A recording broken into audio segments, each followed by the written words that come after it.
Before we start, don't forget to like and subscribe. My name is Evelyn Harper. I'm 59 years old, a widow, and I live in a quiet neighborhood tucked away in Oregon. It's the kind of place where neighbors wave politely, lawns are trimmed on Saturdays, and nothing much ever happens.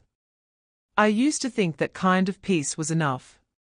For nearly 20 years, I've worked as an office manager at a law firm. It's not a job that turns heads, but it paid the bills, kept the lights on, and gave me stability when my life was falling apart. I raised 2 children mostly on my own after my husband passed away unexpectedly. Claire, my daughter, is 32 now. Noah, my son, is 29. I spent most of my adult life making sure they never felt the kind of uncertainty I once did. I made promises to myself, silent ones, that my children would never worry about money, never feel abandoned, never struggle the way I had. Last Tuesday, all of that came crashing down with a single email. It arrived mid-morning, quietly slipping into my inbox while I was finishing my second cup of coffee. There was no subject line. Just a name. Claire. I smiled before opening it. A real smile. The kind that comes naturally when you see your child's name pop up unexpectedly. I thought it might be a quick update about her wedding plans, or a sweet message before her big day. We had spoken only a few weeks earlier about venues, flowers, and photographers. I had already sent $30,000 to help her secure the Napa Valley venue, book the photographer, and reserve the florist she'd loved since college. I was proud to help. Happy, even. But the moment I opened the email, my smile disappeared. Mom, it began. Not dear Mom. Not hi Mom, I love you. Just Mom. Claire went on to explain that she and her fiancé, Julian, along with his family, had finalized the guest list for their wedding. After much thought, they had decided it would be best if I didn't attend in person. Instead, I would be watching the ceremony via live stream. I reread the sentence 3 times, convinced I had misunderstood. But the words stayed the same. She explained that Julian's mother was very particular about the guest count and wanted to keep the ceremony intimate. Then came the line that cut deeper than anything else. If you still want to be part of it, we've created a Google Meet link for you. It should feel just like being there. She ended the email with LOL. I stared at the screen for a long time. My coffee went cold in my hands. I didn't cry. My hands didn't shake. But something inside me shifted, quietly, permanently, like the ground beneath my feet had cracked open, and I was standing on it, pretending nothing had changed. I typed back 4 words. Sure. Enjoy your big day. No argument. No questions. No emotion. I closed my laptop and sat there in silence. Those 4 words felt heavier than any scream I could have let out. I didn't want to fight. I didn't want explanations. I wanted clarity. And somehow, silence felt louder than anger ever could. I finished my coffee, got dressed, and went to work like it was any other Tuesday. But it wasn't. That was the day I stopped pretending my sacrifices still mattered. That was the day everything began to change. The drive to the office was unusually quiet. Oregon's early spring air still carried a chill, but I barely noticed. My mind kept circling the same question again and again. How did we get here? I had worked at Caldwell and Moore Law for 18 years. The job wasn't glamorous, but it was stable, and stability was what I clung to after my husband died while the kids were still teenagers. I still remember standing in our laundry room, staring at an old washing machine, unpaid bills spread across the counter, trying to figure out how to cover groceries and Claire's upcoming college deposit at the same time. Back then, I didn't hesitate. I gave up weekends. Took extra shifts. Cancelled vacations. Missed birthdays. I told myself there would be time for me later. There never was. Every spare dollar went to Claire and Noah. When Claire changed majors twice and needed more credits, I paid. When she moved across the country for a short-lived job in New York, I covered her security deposit and plane ticket. When her second serious relationship ended at 27, I flew out, held her while she cried, and made her tea in a kitchen that never felt like home. When Noah wanted to buy a house with his fiancée, I co-signed the mortgage and wrote a $10,000 check without blinking. I never kept score. That's what mothers do. But that email made me feel like a transaction. Like I had been useful, and now I wasn't. Like I had an expiration date, and it had passed. By the time I pulled into the office parking lot, I knew something inside me had shifted.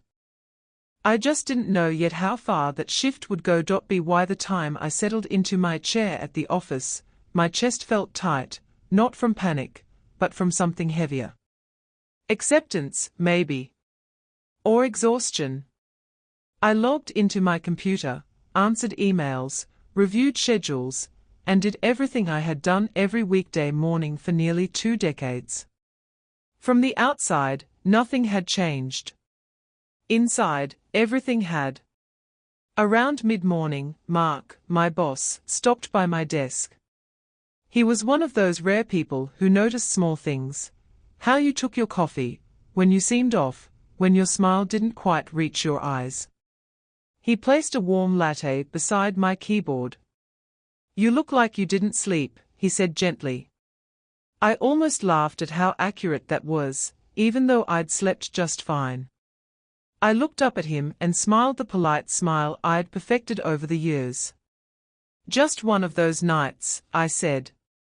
He nodded, didn't pry, didn't push. And somehow, that small kindness, the coffee, the silence, nearly undid me. It reminded me that I still existed as a person, not just as a role someone assigned me. By lunchtime, my phone started buzzing. Claire. Again and again. Voicemails. Texts. Missed calls stacking up like unanswered questions. "Mom, please answer. We need to talk. This isn't funny." I didn't open any of them. Not yet. I turned my phone face down and stared at the wall across from my desk. For the first time in years, I let myself wonder what it might feel like to stop being the one who always answered. Maybe it was time to stop playing a supporting role in a story where I wasn't even allowed on the stage. That afternoon, I made a decision. Not out of anger. Not out of spite. But out of clarity. After work, I didn't drive home. Instead, I turned down Main Street and parked outside First Federal Bank. The building looked the same as it always had, clean windows, neutral colors, the quiet hum of responsibility. I'd been banking there for years. College funds, retirement accounts, emergency savings, it had all passed through those doors.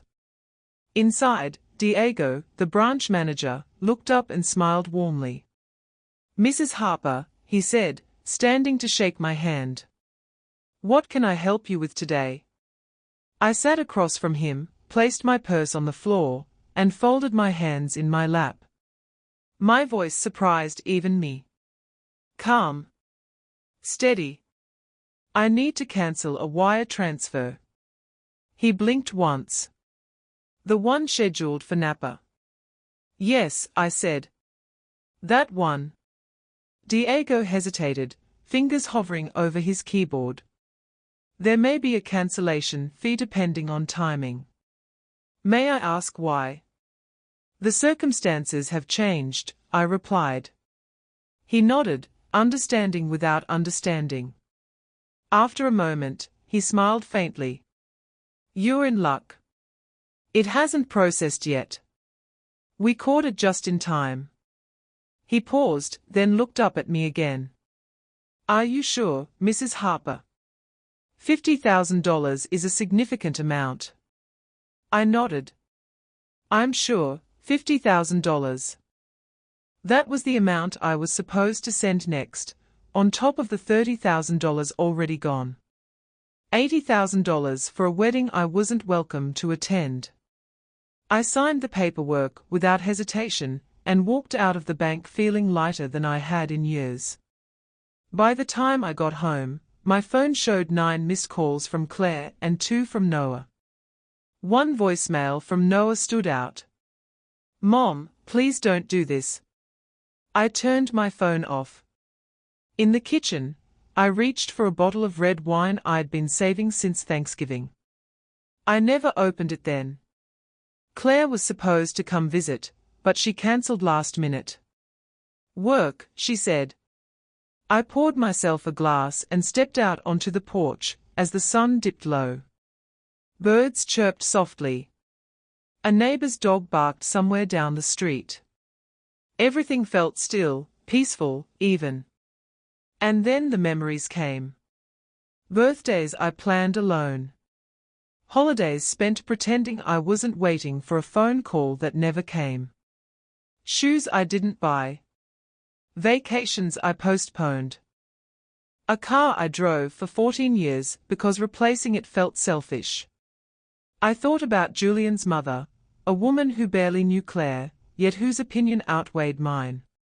A woman whose idea of family meant excluding the person who had carried my daughter through every hard season of her life.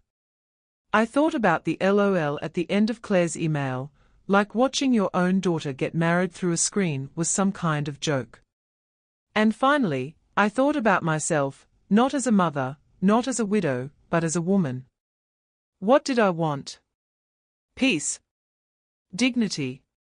A life that didn't revolve around being useful to people who only showed up when they needed something.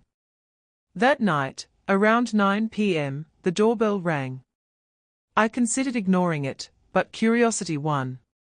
When I opened the door, Noah stood there, still in his office clothes, tie loosened, phone clutched in his hand like armor. Mom, he said, stepping inside without waiting. Why aren't you answering your phone? Claire's freaking out. I closed the door calmly. Hello to you too. He paced the living room. She says you're not coming to the wedding now. That you're being difficult. I laughed softly. Difficult? For not attending a wedding I was uninvited from. He shifted uncomfortably. Julian's parents are paying for most of it. You know how traditional they are. Traditional, I repeated. I already paid $30,000. I was about to give $50,000 more. He froze. Wait, another 50? I said, sipping my wine. Not anymore. His face went pale. Mom, they're counting on that. The venue, the food, not my problem, I said evenly. He raised his voice. Of course it's your problem. She's your daughter. And I'm her mother, I replied quietly. A mother who was told to stay home and watch from a screen. He ran a hand through his hair. You always make everything about yourself. Something inside me finally snapped, not loudly, not violently, but cleanly. Get out of my house. He stared at me. What? You heard me, Noah. Get out. For a moment, he looked like he might argue. Then he turned and walked out. The door clicked shut behind him, quiet, but final. I stood there, heart pounding, and realized something startling. I didn't feel guilty. I felt free. The next morning, I woke up before my alarm. For a brief moment, everything felt normal, the soft light creeping through the curtains, the quiet hum of the house. Then I reached for my phone. 43 missed calls. Most of them were from Claire. A few from Noah. My chest tightened, but not with fear. With certainty. I didn't open any messages right away. I made coffee instead, moving slowly, deliberately, as if grounding myself in the ordinary might keep me steady. When I finally glanced at the notifications, the messages told a familiar story. "Mom, we need to talk." "Why are you doing this? This is childish." Then the tone shifted. "The venue just called. The payment didn't go through. We are going to lose everything if we don't pay by tomorrow." Another message followed. "Julian's parents are furious. They said this proves they were right about you." At 3:24 a.m., the last message came through. "I don't understand why you're doing this to me." I stared at the screen, then smiled faintly into my coffee. Of course she didn't understand. Claire had grown up with my sacrifices woven so tightly into her life that she never stopped to ask where the comfort came from. She simply assumed it would always be there, that I would always be there. But not this time. At work, I tried to focus on contracts and schedules, but my thoughts drifted. Not toward guilt, but toward clarity. For the first time in years, I wasn't reacting. I was choosing. Mid-morning, an email appeared in my personal inbox. Subject: "Please don't ruin my wedding." Just a period at the end, like a full stop to our relationship. I opened it without emotion. "Mom," Claire wrote, "I know you're upset about the live stream situation, but this is extreme. We've lost the venue deposit, and if we don't pay the remaining balance by end of day Paris time, the caterer walks. Julian's parents are beyond upset." I paused, then kept reading. "They are saying this proves you can't be reasoned with. Please don't do this. We can talk about you attending the ceremony, but we need the funds first." There it was. Not an apology. Not reflection. A negotiation. My presence at my own daughter's wedding, offered like a bargaining chip, conditional, temporary, purchased. I closed the email and went back to my work. I didn't respond. I didn't need to. Around noon, Mark stopped by my desk again. "Lunch?" he asked. "That new Italian place just opened." Normally, I would have declined. I always did. But something inside me had changed. "I'd like that," I said. Over pasta and bread warm enough to soften the edges of the day, he talked about his grandkids, how exhausting they were, how beautiful it felt to be needed without being used. I listened, really listened. At one point, he looked at me carefully. "Forgive me for saying this, Evelyn, but you seem lighter today." I surprised myself by telling him everything. The email. The wedding. The money. The bank. The silence. When I finished, he didn't interrupt. Didn't judge. Didn't try to fix it. He just said, "Sometimes the hardest part of love is setting boundaries, especially with the people we've given the most to." He reached across the table and squeezed my hand briefly. "I think you did the right thing." For the first time in a long while, I believed it. When I returned to my desk, there were more calls, more messages. I ignored them all. My silence had become my voice. That evening, as I pulled into my driveway, the sky was already dimming. The porch light flicked on automatically, casting a warm glow across the steps. Someone was sitting there. As I got closer, I recognized her. Hannah. Claire's best friend since 5th grade. She stood up quickly, brushing invisible lint from her coat. Mrs. Harper, she said softly.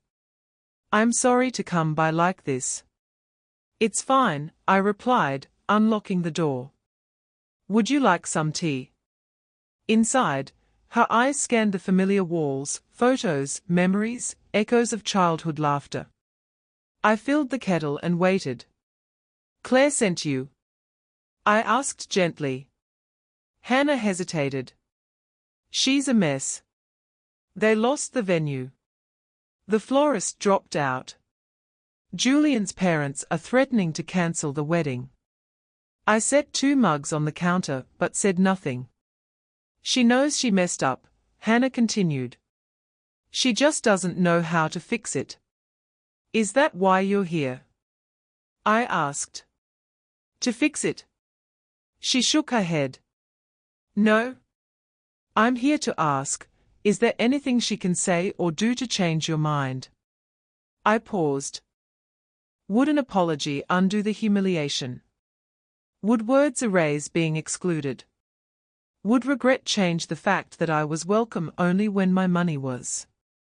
No, I said quietly. There isn't.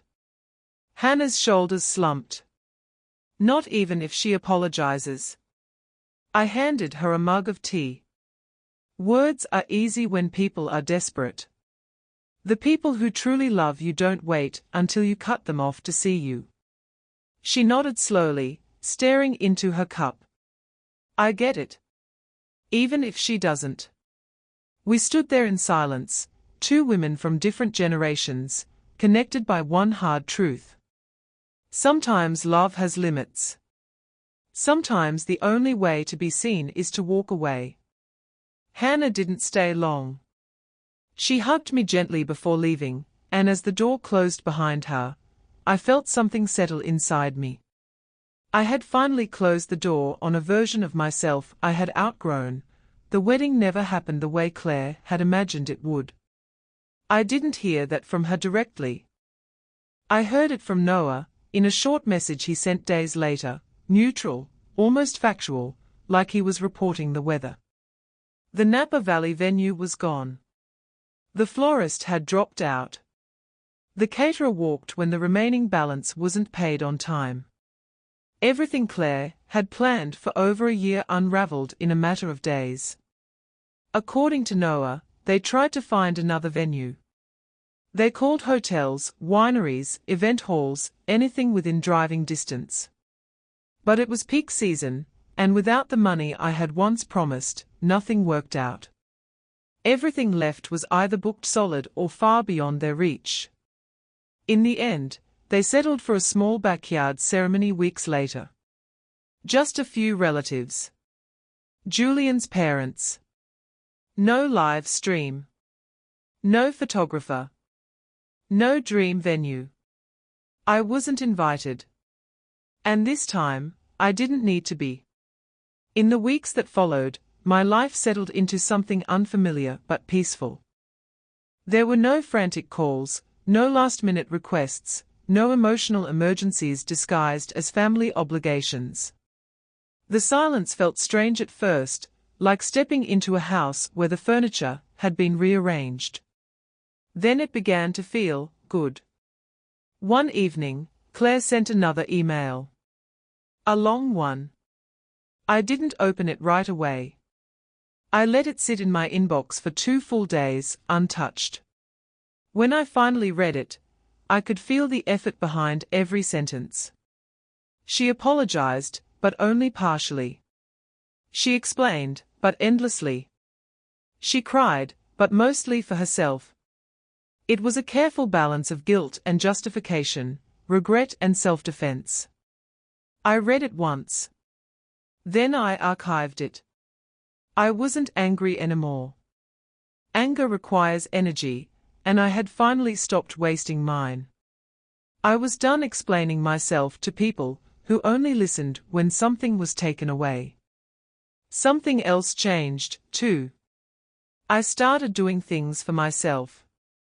Small things at first. I stayed late at the bookstore after work, browsing novels without checking my phone every 5 minutes. I took long walks through my neighborhood, noticing houses I'd passed for years without seeing. I signed up for a pottery class at the community center, something I'd always wanted to try but never had time for. On the first night, my hands shook as I pressed clay into shape. The instructor smiled and said, "You can't rush this.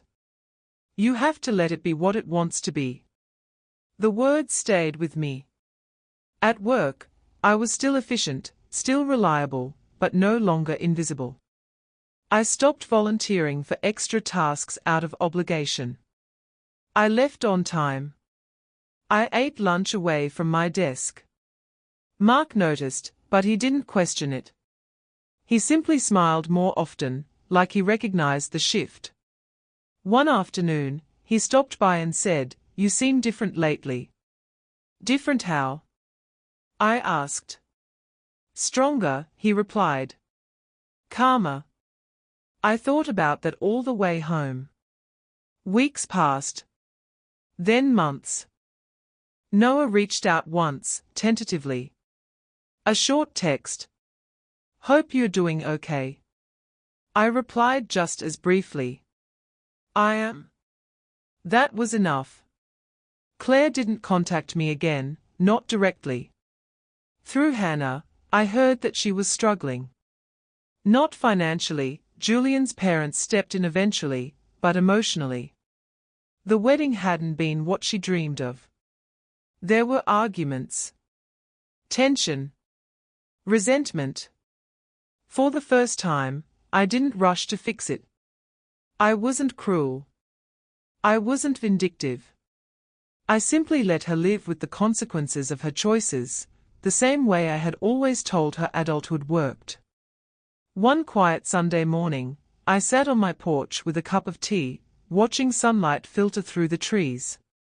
The world felt wide in a way it hadn't in decades. I thought about all the years I spent burning myself to keep others warm. All the moments I swallowed my needs because someone else's felt more urgent. All the times I told myself love meant sacrifice without limits. I had been wrong. Love has limits. And boundaries don't mean you love less, they mean you love yourself enough. That was the rule I wrote for myself that day: if my presence is negotiable, then so is my effort. I still loved my children. That never changed. But love no longer meant access to everything I had. It no longer meant silence in the face of disrespect. It no longer meant emptying myself so others could feel full. The version of me who would have written another check, offered another apology, begged to be included, that woman was gone. And I didn't miss her. For the first time in decades, my mornings belonged to me. I woke up without the familiar knot in my stomach, without mentally running through a list of who might need something from me that day. There were no guilt-laced messages waiting on my phone, no emergencies disguised as obligations. Just quiet. Honest, uncomplicated quiet. I hadn't realized how loud my life had been until the noise stopped. I still went to work every weekday, still arrived early and kept everything running smoothly. But the difference was subtle and powerful. I was no longer living on standby. When the workday ended, I left. No explanations. No apologies. Some evenings, I cooked for myself, simple meals I enjoyed, not what someone else preferred. Other nights, I met friends I had slowly drifted away from over the years. Women who laughed easily, listened without judgment, and didn't expect me to solve their problems. One of them, Elaine, had known me since before I was married. Over dinner one night, she studied me carefully and said, "You look like someone who finally stopped carrying a weight no one noticed."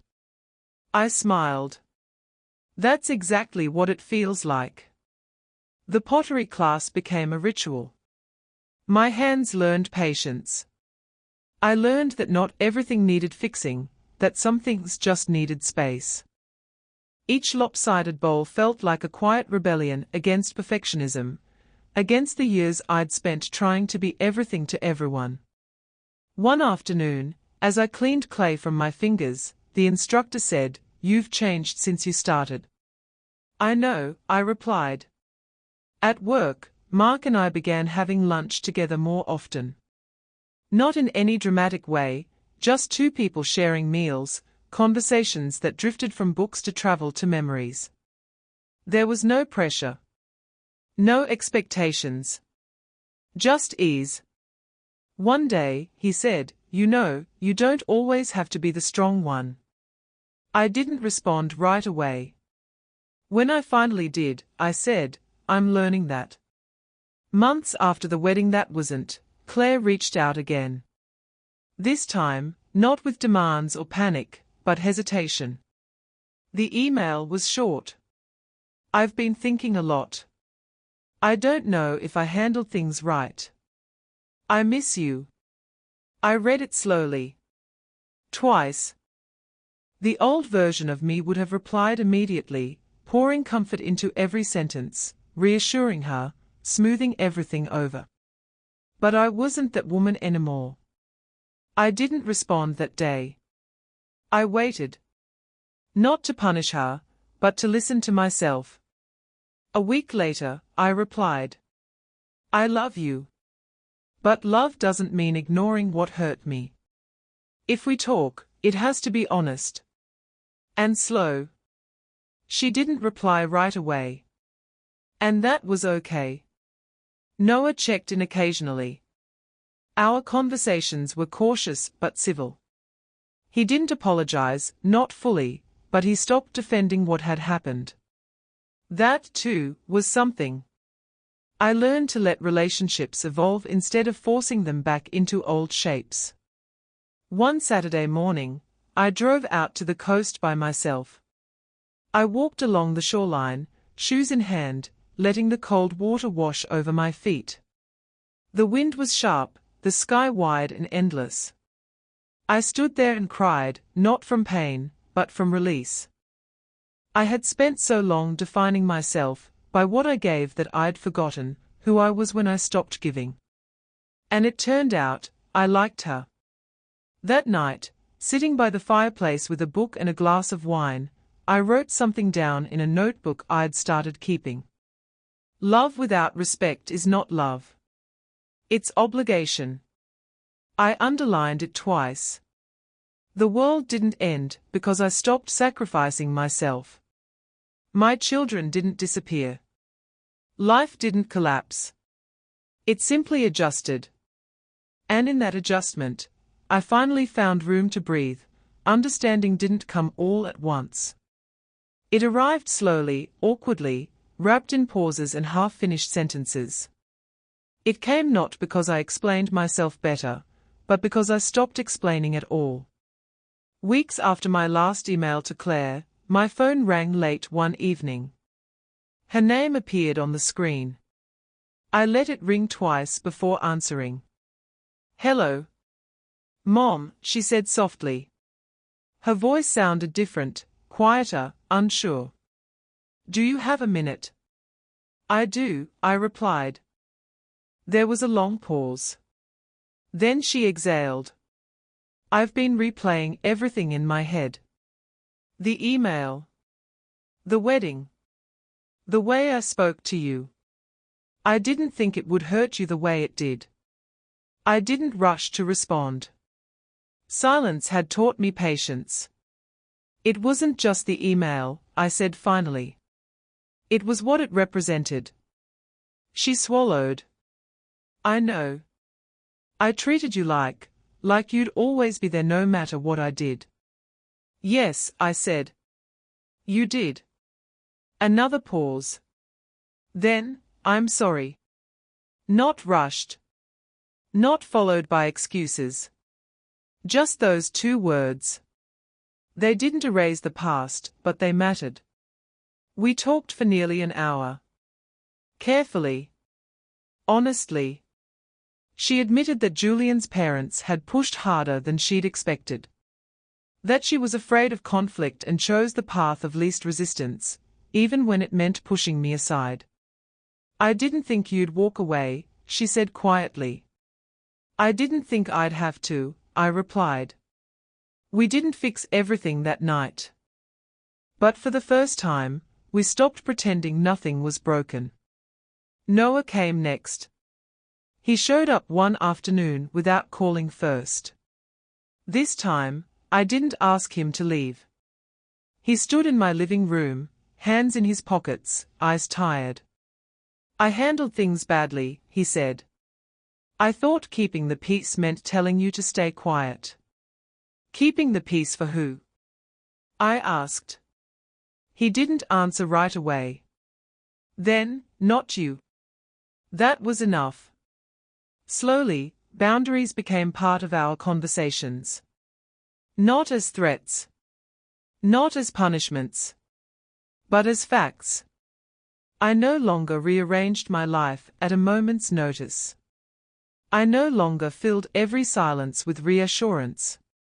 And something surprising happened. They adjusted. Claire started calling without asking for anything. Sometimes just to talk. Sometimes just to listen. When conversations became tense, I ended them calmly. And she respected that. Respect, once absent, began to grow. At work, life continued its gentle rhythm. Mark remained a steady presence, never pushing, never assuming. One evening, as we walked out together, he said, "You know, watching you this past year has been inspiring." I laughed softly. I didn't mean to start a revolution.